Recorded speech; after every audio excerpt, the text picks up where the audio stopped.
Well, I've had a rather interesting 24 hours. Someone I know really well, I've known for a number of years, um, in the UFO community is in it.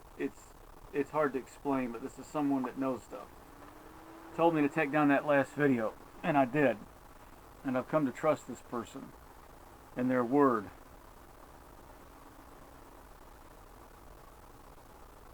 And there was something that happened on the way to Morrison's today that convinced me that they were telling the truth. Well, I don't doubt the person, but they know what they're talking about. The powers that be don't like the fact that I know so much, and didn't know I knew so much. Fact is, I know a lot more than I let on, even in that last video.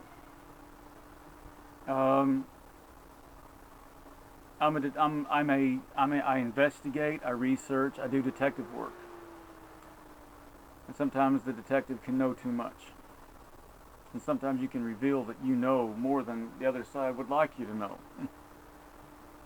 So a good friend of mine said to me, take that video down. And I did. It's down. There it is. Now, I don't know. I was watching the X-Men movie tonight, X-Men Apocalypse. I was watching some stuff. And I've noticed a trend over the years. Do you ever think Disney hates heroes? What do you think? Comment below about it. Do you think Disney hates heroes? The Star Wars franchise completely bombs. Disney gets their grubby paws on something and they destroy it. They hate heroes. They own Fox and they go after the X-Men, the Marvel Universe. They kill off all the Marvel X-Men people, Logan, they all die. Transformers started out in the first film, an incredible, exciting. Didn't you like that movie? When the Autobots were coming to Earth in that heroic scene to save the day, and they're playing that musical scene, no, no, no, no, no, no, and they're just like fireball comets streaking down to the ground, and they smash and tear the crap up as they suddenly blast onto the scene. Here I am, and then they transform into these heroes. We're here. And isn't it like that in real life with heroes? They just kind of crash on the scene and tear everything and just destroy. And oh, you're not supposed to be doing that, you know. I found that interesting. That in the movies that came after, they killed and destroyed and raped and murdered the whole Transformer franchise. Who owns the Star Trek franchise? Comment below. What do I not know about that? So, I mean, the Star Trek franchise looks like it's doing good. I like all the cast. It's almost like, it almost seems seamless with the cast. From the old crew of Star Trek to the new crew. The new Captain Kirk and Spock. Now, look, I know their names. I can't remember their names. I like the guy that plays Spock. I like him. I don't know. I just think that Disney just gets a hold of heroes and kills them. It's like they're at war with heroes, men or women. It doesn't make any difference who they are. I'm not saying they're like sexist one way or the other, but Disney tends to want to, take something neat and crush it. It almost seems a conspiracy. It's like, why are they doing this to movies that had a good running idea? I don't like what they did with X-Men. The Dark Phoenix or whatever, that bombed. I don't like Logan. I don't like that movie Logan. I like Hugh Jackman. I like Hugh Jackman, but I don't like what they did to him. Yes, he had to die at some point. I guess Hugh Jackman wanted out. Well, of course, 17 years and 9 films. It's time to go. Is it really? You ask William Shatner that question. Yeah, they killed him off in what could be classed as the 7th Star Trek movie. Because if you got William Shatner in the 7th one with Patrick Stewart, it may be the new crew. But in Star Trek Generations, Shatner's character. This is a spoiler here. Yeah, he dies. Um, I don't know why there seems to be a need. Like Data's character dies off. We just have to kill everybody off. The kill off. And hell, X-Men, they killed everybody off. I'm not really into DC Comics. I like Marvel if I like anything. I don't like DC. It's too flashy. I don't like DC comic heroes anymore. It kind of spoiled it for me when I found out later in life. And I've known this for a number of years, that there are people that like to dress up in those costumes and do naughty things, and I'll leave it at that. And I thought, X-Men, what I love about X-Men is that I could be an X-Men. I could be sitting here dressed like this and have powers. And they often did. They'd run into somebody's basement, and they grab them out. Come on, help us go do something. And they would be just dressed like this. This is their superhero outfit, was this. And they'd go running around and do their power things. It's only in certain films that they dress up as the X-Men. And it's weird they do it at the end of the film. We're the X-Men. And then at the start of the next film, they're back to dress casually. We're going to go fight some crime. Yeah, alright, I just need to put a t-shirt on. And they run down the street with their X-Men powers. And of course, Hugh Jackman, through a lot of the films, he's just got like a torn shirt on, some blue jeans and boots and a hat. And he's like, I'm Wolverine. And he puts his claws out and he runs around and fights crime.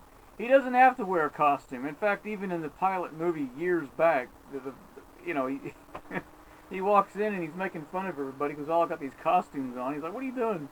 What do they call you, Wheels? And he looked at Professor X. What do they call you, Wheels?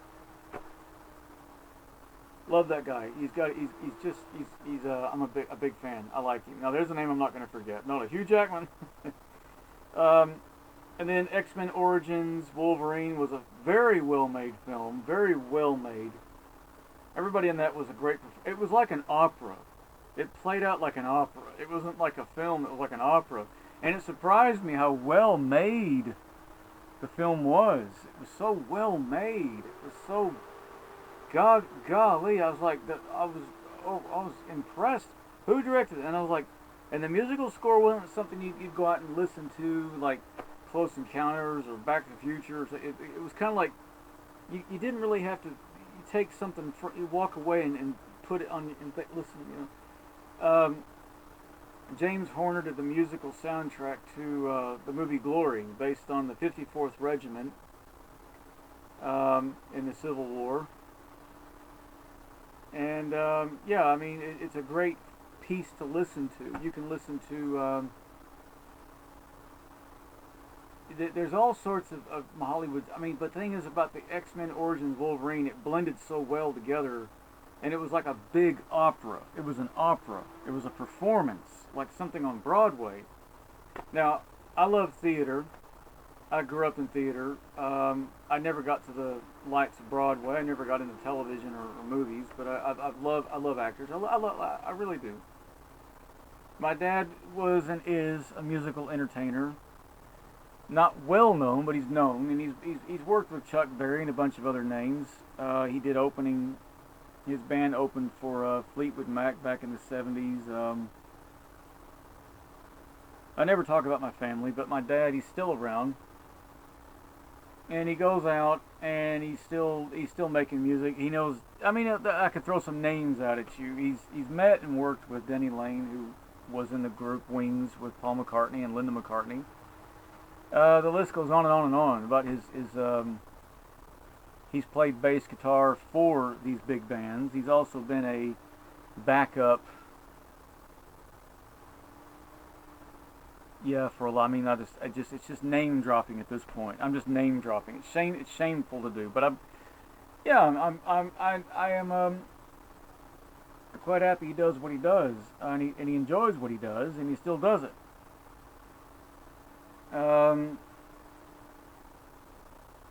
I can't think of all the others. Oh, Stevie Ray Vaughan. List goes on and on. Why does Disney hate heroes? Comment below. Any ideas?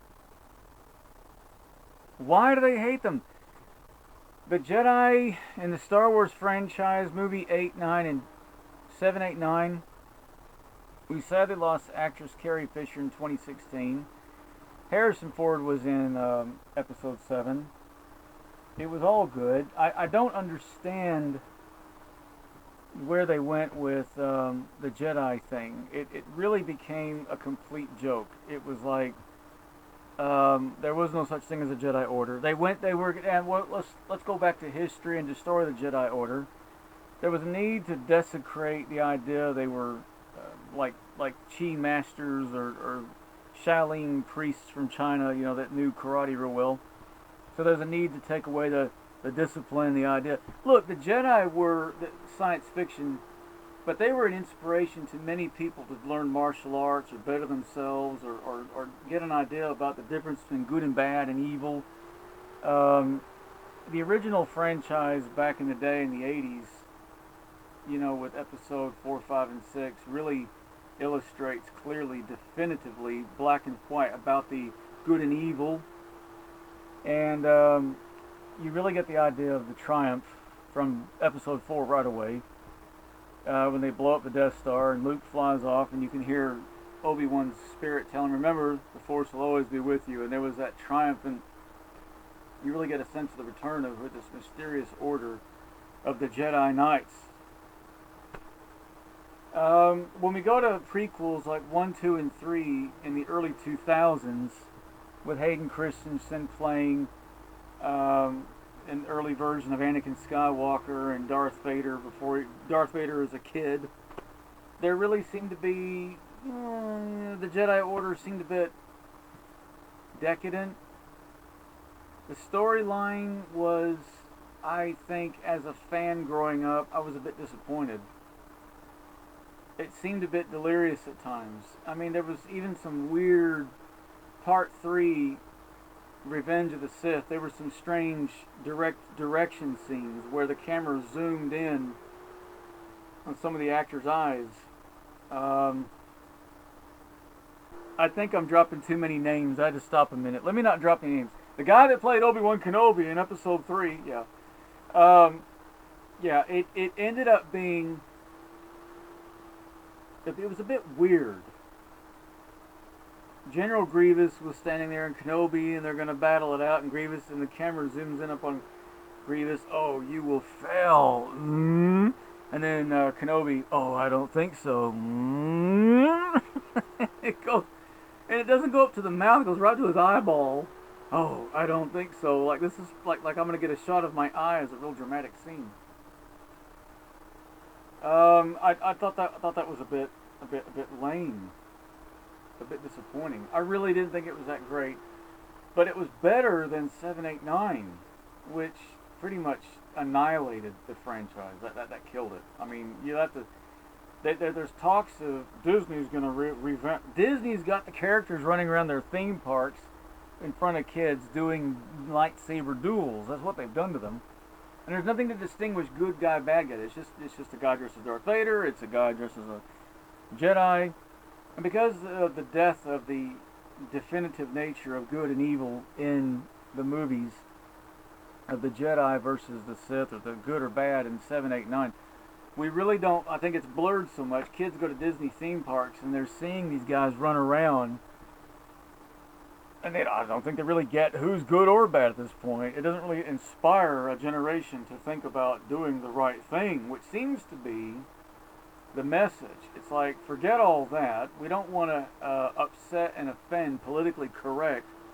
All those people who've gone to prison and are serving time, ex-cons who've come out, who are now fathers and in the community. Now, they may have been in the mafia and did some wrong, naughty. And they were dealing drugs, they were harming women, innocent people, vulnerable. Well, that's all right. We can't offend them. There's human rights, so let's not create films about a good guy beating a bad guy, because the world is so full of bad guys anymore. Millions and millions of websites. I won't speak what's out there. Not thousands, 100,000s, but millions of websites of this stuff. And apparently, we don't want to offend these people. We don't want to offend the world, which is now 3/5 bad guys. So we have to start creating films in the 21st century, in the 2020s, and the 20 teens, in that time frame that seem to kind of emulate the fact that we don't really want to do that. So we need a lot of anti-heroes and a lot of destruction. I don't know. I really don't know. But it does seem like Disney prefers comical villains and heroes to be fumbling idiots that fall over their feet. And there's that classic scream when the bad guy falls off the cliff. You know that. Every villain dies in every film with that scream.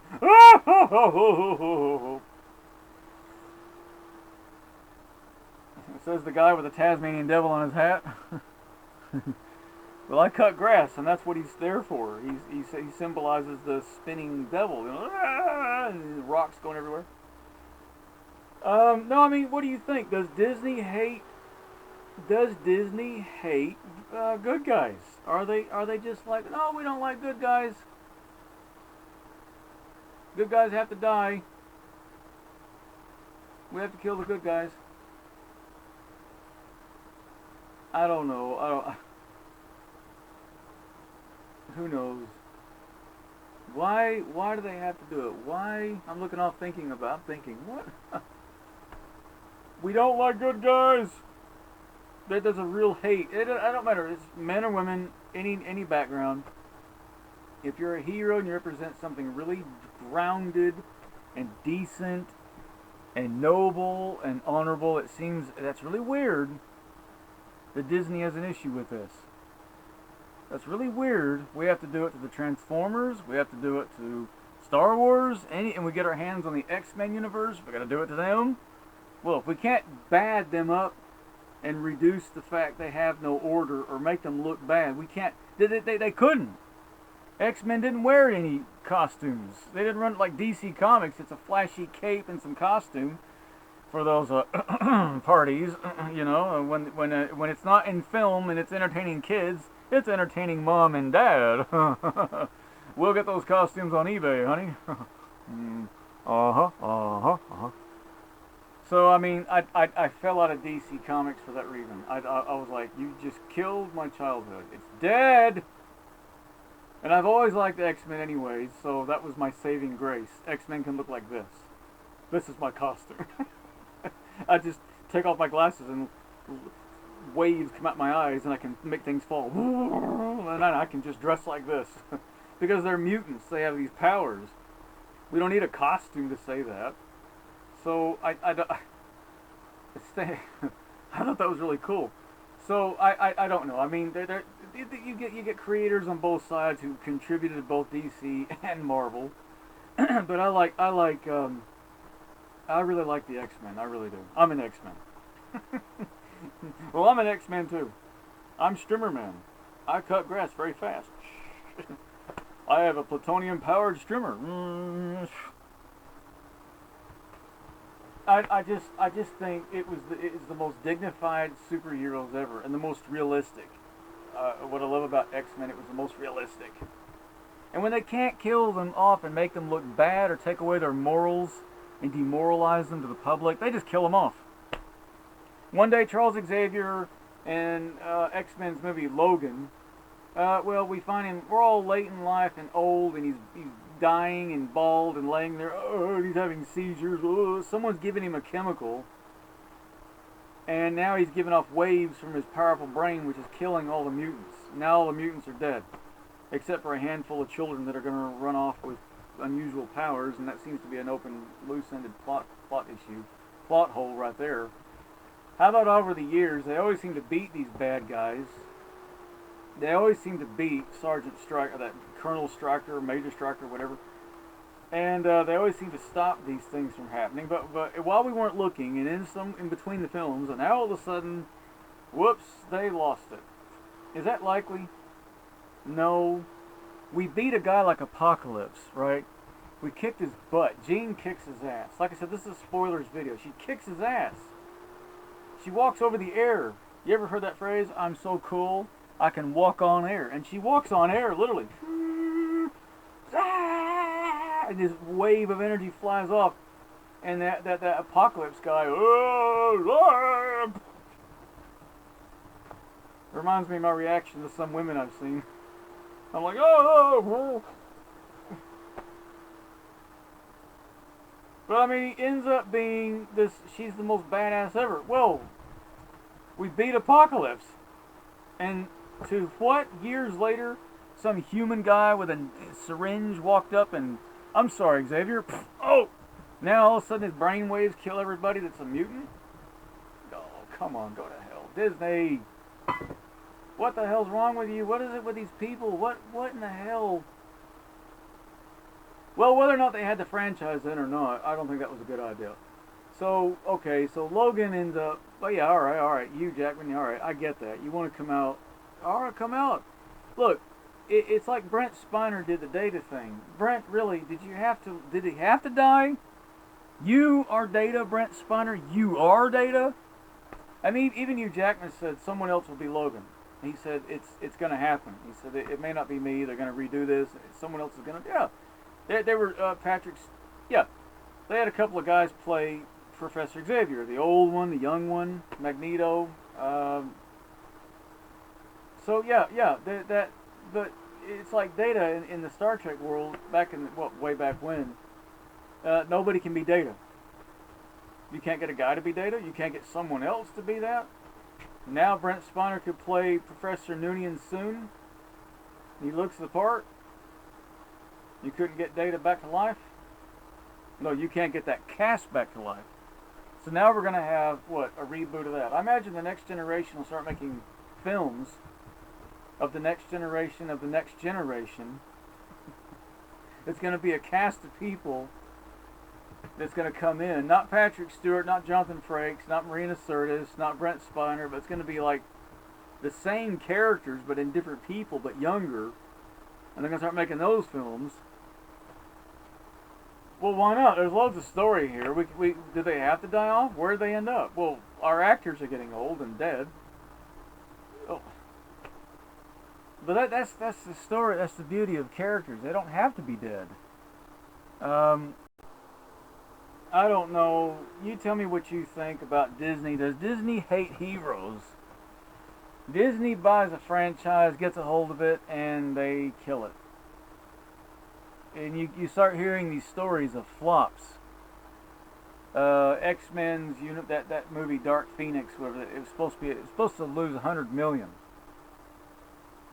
Well, obviously, there's something they don't like about, if they can make it ridiculous, they can screw it up, they can make it a farce. If they can put Mickey Mouse and Minnie Mouse in the movie somewhere running around in the background, there's a real character called Mickey and Minnie, and they meet the X-Men. Mickey and Minnie Mouse meet the X-Men. In the next X-Men universe, Mickey and Minnie meet the X-Men. And Mickey happens to be controlling the Sentinel Warriors to kill the X-Men. I mean, it's like...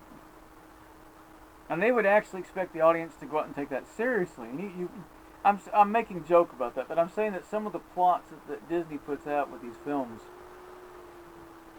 and you think, how do these actors get in these films and keep a straight face all the way through without laughing? Well, there was, now this wasn't even Disney owned back in the day, but there was a scene in the third film, Star Wars Episode 3. Yeah, there was some stuff that was just, I don't know. Anyhow, what do you think? What do you think? Is it Disney just out to kill characters, kill the good guys? If they can't destroy the good guys, I mean, this is like it's like an unseen nemesis running behind the very film itself.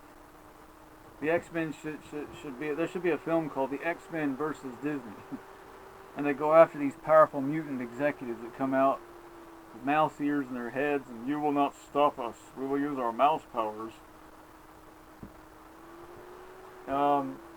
It's really crazy. I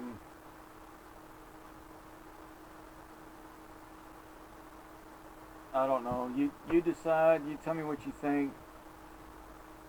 it's kind of a bit of a throw together video here. I mean, I've had a lot of weird stuff happen after putting that video up about this, you know, what I said in the other video. It was weird. I've had a weird one. There have been some rather unusual confrontations that jumped out of the woodwork, as they say, where I come from. And people were threatening me, and there's this old friend that has connections and says, "You want to take that video down." There are those that watch you and didn't know you know so much about things like that, or that you could be spotting things like, you know, they were very irritated with that. So it came down, but it didn't mean there was going to be a continuation of problems or you know, issues, or, well, we're mad at you, we're going to do more to you. The thing about being public is you don't have to worry about things like that. It's like, look, that's fine. All I got to do is do this video and say, you know what, some asshole said, I don't like that, I'm threatening you, and if I die tomorrow, then you know, okay, conspiracy, there it is. No, I don't know, I just think it was really weird. I won't talk about, I really won't go into the subject matter of the video. I really won't go into the details about the video. If you saw the video, it was age restricted to 18 and older. It was not offensive. It didn't offend anybody. It was a helpful video. I've still got the video. It's not deleted. It's just gone to private. It's just private. I could put it back up now. It would be there. If you know what I'm on about, you want to see that again, you think the video should be back up, then comment below. Put it back up, JP. Get it back up there. Freedom of speech. Come on, don't let people bully you. All right. There's some people out there that look. I don't get involved in gangs or activities. I don't have any. I've never dealt in anything to do with drugs. I don't drink. I don't smoke. I don't do anything. I don't do anything. And I don't get involved in anything like that. But I think if I research, and I'm a detective in that area of life, and I look down the pan and I research and uncover things, whether you're a private detective, which is what I'd be classed as, or a police detective, you're putting your life in danger, especially if you admit that you know all that stuff. I don't know something specific. I never said I know of a victim. There's someone I know going through that. I never said that. Never suggested that. Never even entered my mind. Oh, there's someone I know. But it's still very dangerous if you admit you know stuff. And, you know, then you're like, well, now you're saying that, and then, well, maybe they didn't want you to know that. Well, apparently this element is out there, and they keep an eye on what I put out there. And this is a surprise. No, it's not CIA or anything like that. And they're like, well, you know, what are you doing? What are you doing? You know, what's this about? What's this about?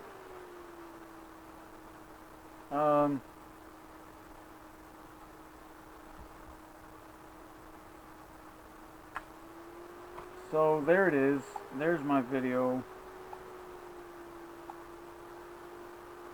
But it was just weird.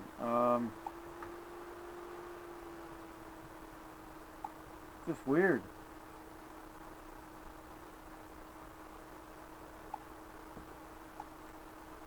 And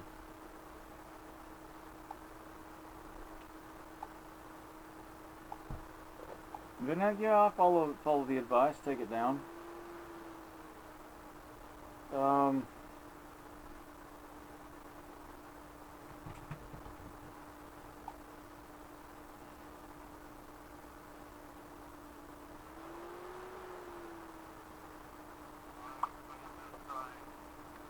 Yeah, I did an experiment on Facebook, a live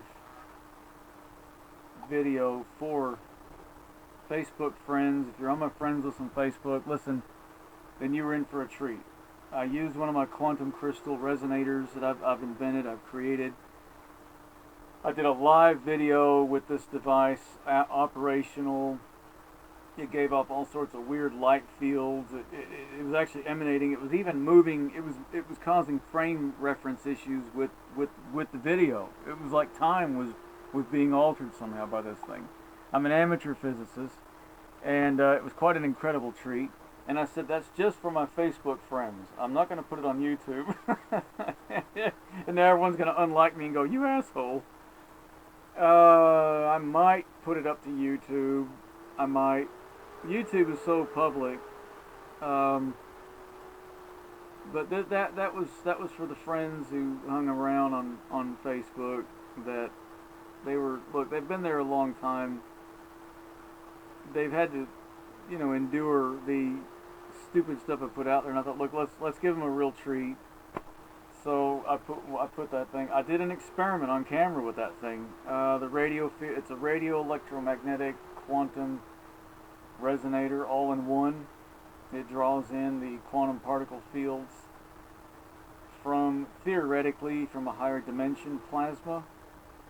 In physics, there's a theory. There's a huge thesis paper, mathematical paper, that'll do your head in on the higher dimensions and how there's faster than light particles in those dimensions, plasma particles.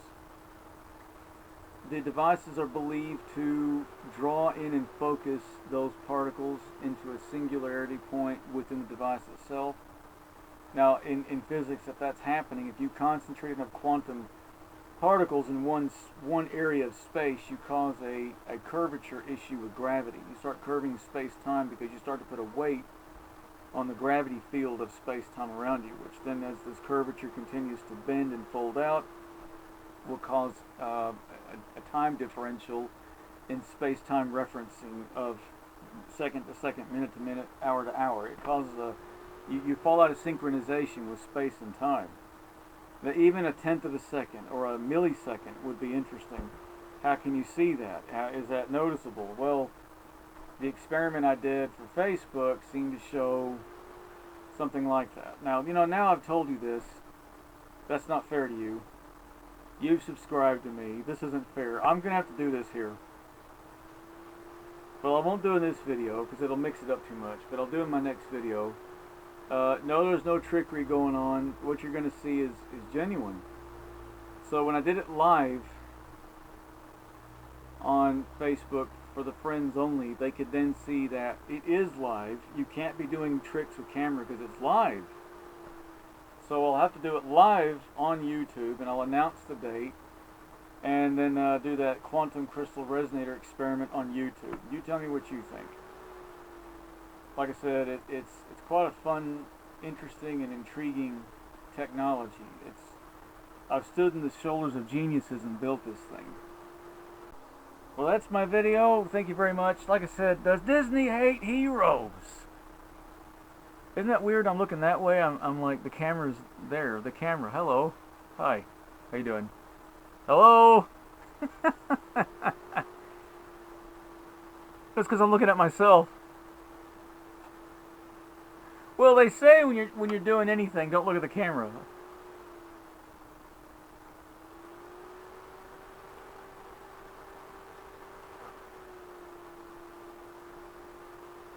Hello out there. Thank you for subscribing. Yes, we'll close the video looking right at you. My next video, it will be live. Then it's going to stay recorded. It will stay there. But because the experiment's done live on camera, there's no trickery. So that's why this has really got people on Facebook right now going, "Wow!" Even me, I didn't expect what I saw. So camera picks up all the cool stuff, and because it's recording, it was like whatever's happening in my space-time continuum compared to the electronic camera sitting here recording, there was a synchronization that went out of frame. Not the internet blipping out. There was something out of frame. It was like I was...